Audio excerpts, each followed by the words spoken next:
Hello दोस्तों, आज हम बता रहे हैं ट्यूबलेस टायर का पंचर बनाने के लिए, खास करके फोर व्हीलर के लिए अगर रस्सी वाला बनाते हैं, ओमनी पैच वाला, इसमें एक ये आता है।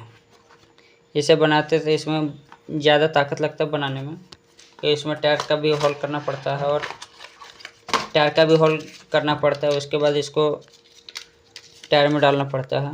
इससे का ज़्यादा ताकत लगता है बनाने में, और ये कुछ चलने के बाद पंचर लीक भी हो जाता है। इसको आप फोर व्हीलर में भी बनाइए। यह स्क्रू खुला है, ये देखिए,